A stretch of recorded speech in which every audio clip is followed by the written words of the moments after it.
Bonjour à tous. Alors, vous voyez le mot s'afficher et on va parler d'un truc bien sérieux aujourd'hui puisqu'il s'agit de la Neo Geo et d'une des sagas les plus emblématiques du support, à savoir Garou.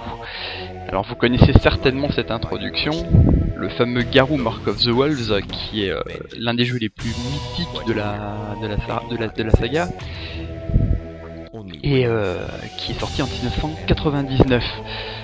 Alors sachez-le, c'est un aboutissement et c'est d'ailleurs sans doute une trahison ce jeu, une trahison de toute la série puisque les fondements du gameplay ont complètement été revus et en abandonnant notamment les bases qui ont été mises en place dès le premier Fatal Fury en 1991. Et c'est ça que je me propose de vous montrer. Donc voilà, le Fatal Fury original, qui est donc un titre, mais alors vieux comme le monde à l'époque, créé par SNK pour répondre un petit peu à Capcom qui sortait son Street Fighter 2. Vous voyez qu'on n'est pas du tout sur les mêmes bases. 3 personnages jouables, Terry, Andy, Joe, qui resteront les combattants les plus emblématiques de la saga. Et une réalisation vraiment basique, hein, avec les graphismes acceptables, mais en revanche une maniabilité très particulière, et qu'il est extrêmement difficile dans ce jeu de sortir des combos ou des coups spéciaux, ne serait-ce que sortir, vous voyez, une simple attaque, c'est très délicat. En plus de ça, vous voyez que le titre impose un gameplay bien particulier qui se joue sur 2 plans. Et ça c'est un truc, une marque de la fabrique de la saga qui a été plus ou moins heureusement mise en musique au fil des années, et en l'occurrence là on est plutôt dans le moins. C'est assez agaçant quoi. C'est un jeu auquel j'ai joué à l'époque de la sortie, je m'étais mordu les doigts de l'avoir acheté, mais bon, on a très rapidement heureusement pu redresser un petit peu la chose, puisque le Fatal Fury 2 est sorti dès 1992 et ce n'était déjà plus la même histoire. Donc là vous voyez, on arrive sur un line-up qui est déjà nettement plus intéressant, hein. On est sur 8 personnages, dont le fameux Terry nouveau. Vous avez Mai Shiranui qui fait son apparition, Kim Kapuan, Jubei Yamada qui va servir d'ailleurs d'adversaire sur ce match. C'est un personnage extrêmement difficile à manier, puisqu'il est spécialisé dans les attaques et dans les prises de judo. Donc c'est du corps à corps et c'est particulièrement difficile à prendre en main, et il est extrêmement difficile de se défendre contre ces attaques, comme vous voyez, puisque dès que vous entrez dans son périmètre, il vous fait une prise terriblement destructrice. Alors vous voyez aussi que la gestion sur 2 plans est beaucoup mieux prise en compte ici, avec des décors destructibles d'ailleurs en partie, ce qui est assez sympathique pour l'époque. Et on est vraiment là sur un titre qui à l'époque a concurrencé le Street Fighter 2, hein. C'est vraiment quelque chose d'assez remarquable, en particulier avec son évolution qui est le fameux Fatal Fury Special qu'on va voir maintenant. Et voilà, Fatal Fury Special qui a été sans doute un des titres les plus emblématiques de la première période SNK, c'est-à-dire avant 1994, quand on avait des titres qui faisaient grosso modo encore moins ou tout juste 100 mégaoctets. Fatal Fury Special, c'est un jeu que j'ai aussi eu le privilège de pratiquer chez moi. J'y ai laissé des dizaines voire des centaines d'heures, et j'ai beaucoup pratiqué. Et là vous voyez, donc je prends Mai Shiranui contre Tong Fu Rue, qui est aussi un des personnages marquants de la saga, donc le vieux maître chinois qui a régulièrement d'ailleurs les plus beaux décors. Donc, vous voyez, ça laissait sans voix à l'époque. Je crois que entre le décor de Tong Fu Rue et celui de Wolfgang Krauser, qui était en fait une sorte de palais sur fond de musique requiem de Mozart, on avait des choses absolument fantastiques dans le Fatal Fury Special.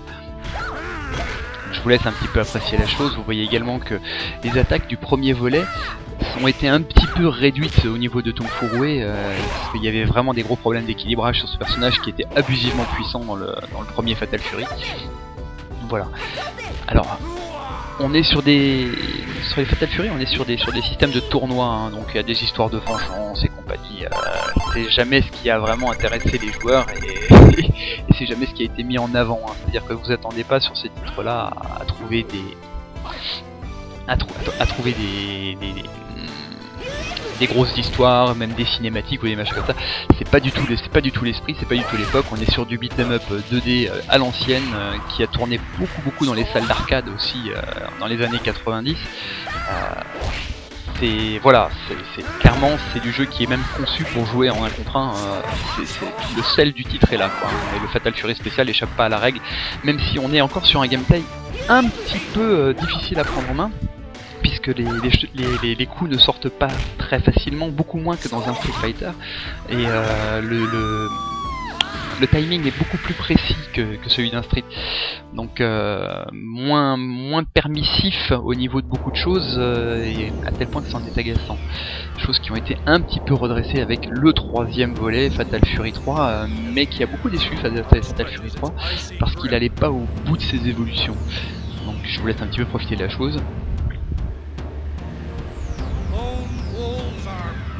Donc là vous voyez que on est déjà sur des petites cinématiques 2D un peu plus ambitieuses. Et ça fait bien plaisir de voir ça arriver.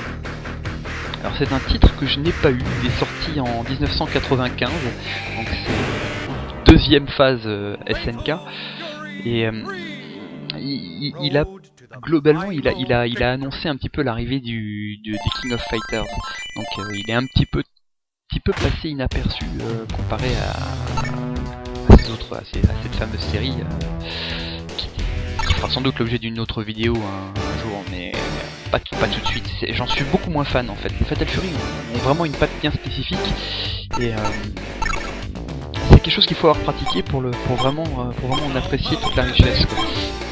Et le Fatal Fury 3 échappe pas à la règle. Vous voyez, je reviens sur du Mai Shiranui, qui est vraiment un personnage. Ce qui est très sympathique aussi, c'est que vous avez quand même des grandes constantes au niveau des coups, donc les attaques évoluent, mais les fondamentaux sont les mêmes. Vous voyez, par exemple là,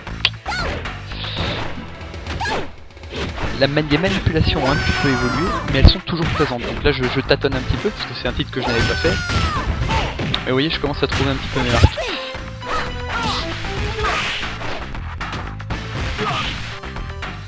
Fatal Fury, c'est vraiment une série qui a su évoluer avec les années, et aucun jeu ne ressemble à son prédécesseur ou à son successeur. C'est-à-dire que vous avez vraiment une patte spécifique, notamment au niveau des décors et tout, et vous allez voir que hop, on passe tout de suite après au Real Bout, qui lui va également aborder la chose de manière complètement différente. Et alors là, vous voyez, il y a encore un petit gap technique, et pourtant Real Bout, il est sorti la même année que Fatal Fury 3. C'est déjà, là pour le coup, on arrive dans des choses beaucoup plus sérieuses au niveau du gameplay. Les Real Bots sont sans doute les 3 meilleurs titres Fatal Fury qui ont été proposés, quoi. À mon sens, ils ont été sans doute meilleurs en termes de gameplay à Mark of the Wolves. Et ça, on va voir un peu plus loin, parce que le premier volet était un peu une mise en bouche. Donc, vous voyez, c'est rapide, c'est péchu, c'est vraiment pas mal du tout, quoi. Andy, qui est un personnage qui était un petit peu historiquement un peu difficile à prendre en main, là il retrouve vraiment beaucoup de punch et de puissance et de vitesse aussi, vous voyez. Et ça s'enchaîne. Là pour le coup, ce qui les Real Bout ont apporté, c'est des coups spéciaux beaucoup plus simples à sortir et à enchaîner. Donc vous voyez, il m'a pas fallu 5 minutes pour reprendre la main, j'ai dû faire une partie et hop, c'était bon.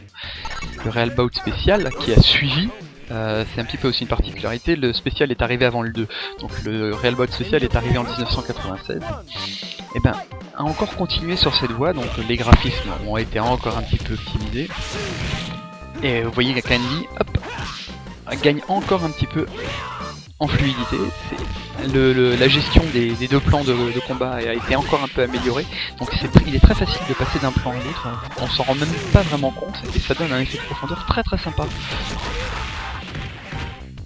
Voilà. Ah oui, les contres sont redoutables dans ceux, et vous avez évidemment toujours ces fameuses attaques, ces furies qui ont été chez SNK initiées par la série Art of Fighting, mais qui ont été très largement mises en avant dans les Fatal Fury.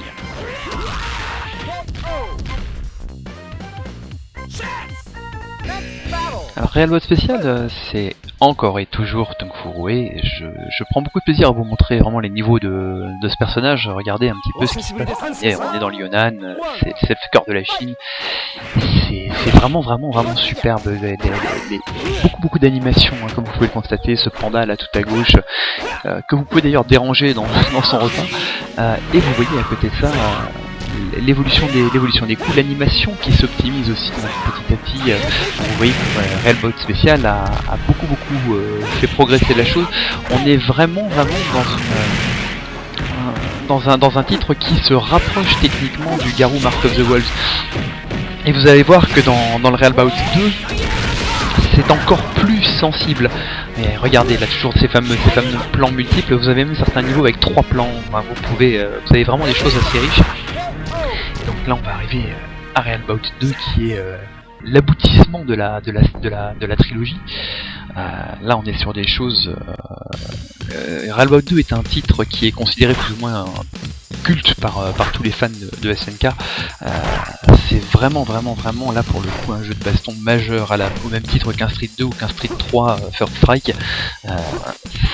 C'est un jeu qui est très compétitif et en plus qui est très fun à prendre en main et très simple d'accès de prime abord, qui a en plus le mérite d'être spectaculaire, beaucoup plus d'ailleurs que les deux précédents volets. Il y a une volonté dans ce titre de SNK d'enrichir la chose et de rendre l'expérience la plus agréable possible. Donc Real Bout 2 c'est sorti en 1998, c'est-à-dire un an avant Garou Mark of the Wolves. Comme vous pouvez le constater, il y avait déjà plus grand chose à apporter pour on en touche à l'excellence de la 2D. Voilà, à mon sens, on est peut-être sur un des titres les plus aboutis de la réalisation 2D.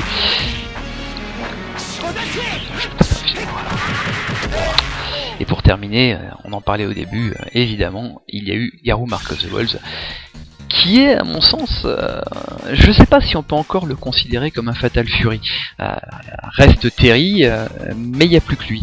Donc je vous le mets vraiment pour la bonne bouche, c'est un autre monde, hein. C'est-à-dire que je pense que Garou Mark of the Wolves est un mauvais Fatal Fury, mais un excellent jeu de baston.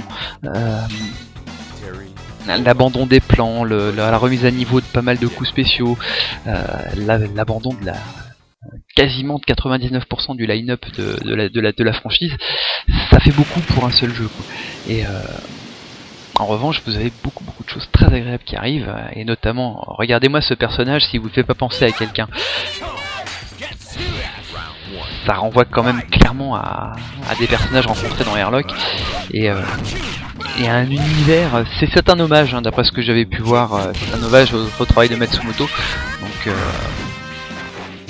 c'est assez sensible et c'est très agréable à voir. Alors, là vous voyez aussi que l'animation est absolument sublime, hein, c'est le summum, Garou Mark of the Wolves en termes de technique. Et vous voyez aussi que le gap il est pas si énorme entre Real Bout 2 et ce jeu, hein. C'est-à-dire que si vous voulez vraiment rester sur un Fatal Fury, ce sera plutôt le Real Bout 2 que vous prendrez, ou le Real Bout Spécial qui, pour certains puristes, est considéré comme étant un peu plus technique et donc forcément un peu plus recommandable encore que le 2.